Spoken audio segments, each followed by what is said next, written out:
Здравствуйте, дорогие друзья! Меня зовут Романова Светлана, и я рада приветствовать вас на канале Твори Добро. Сегодня мы с вами продолжим изучать вытянутые петли. В каждом уроке у нас 2 петелечки, и в этом уроке будет то же самое. Сегодня я вам покажу еще одну очень простую петлю, почти такую же, как и в первом уроке, но она немножко крепче, благодаря тому, что мы будем вытягивать еще одну дополнительную нить. Все просто. Давайте я вам это покажу. Здесь на подъем я сделаю петелечку.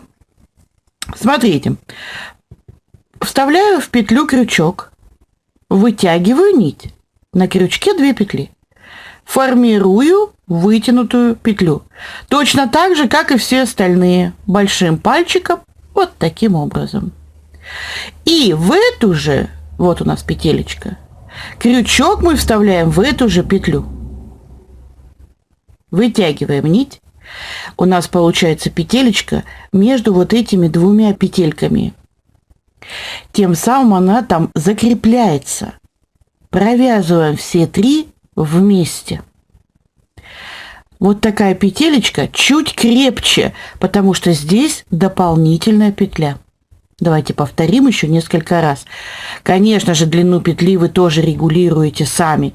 Вставили крючок, вытянули ниточку, создали вытянутую петлю. Можете ее делать маленькой, можете ее делать длинной.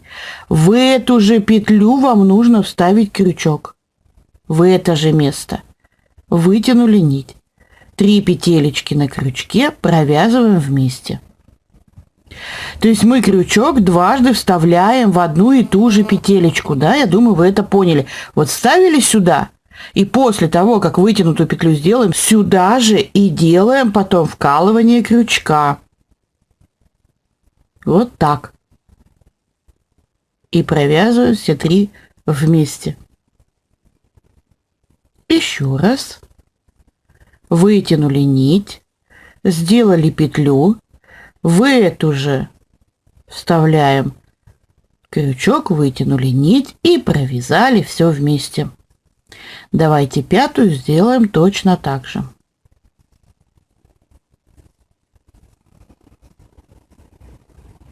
Готово. Все 5 петелечек. Теперь ту же самую петелечку покажу, как делать с изнаночной стороны, чтобы она получалась там, а не здесь.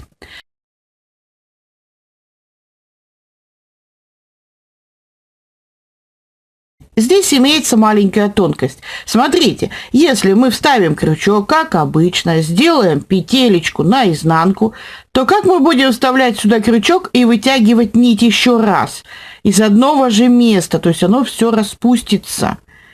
Оно не получится. Поэтому делаем чуть-чуть по-другому. Ведь у нас здесь сверху 2 ниточки. Петелечка состоит из 3 ниточек. Вот мы обычно берем 2, чтобы не растягивалась наша петля. Сейчас мы первую петелечку вытащим, захватив только 1 ниточку. А второе вкалывание мы как раз и будем делать вот сюда. Но прежде сделаем вытянутую петлю. Точно так же, как и в первом уроке я вам показывала. Отодвинули туда. Конечно же, вы опять регулируете петелечку сами по высоте.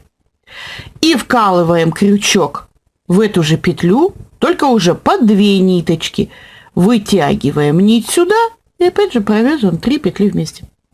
Все. Петелечка готова. Давайте еще раз. Первый мы будем делать вот так, за заднюю стеночку петли, формируем вытянутую петлю на изнаночную сторону, сюда же только уже под 2 петелечки вставляю крючок, захватываю нить, вытягиваю на эту сторону и провязываю все 3 петелечки вместе.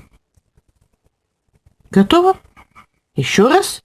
У нас с вами 10 петелечек, и мы с вами каждый раз делаем 10 вытянутых петель.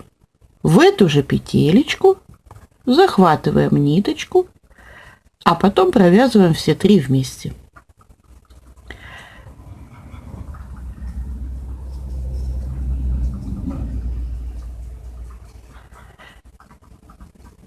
Надеюсь, я показываю не сильно быстро.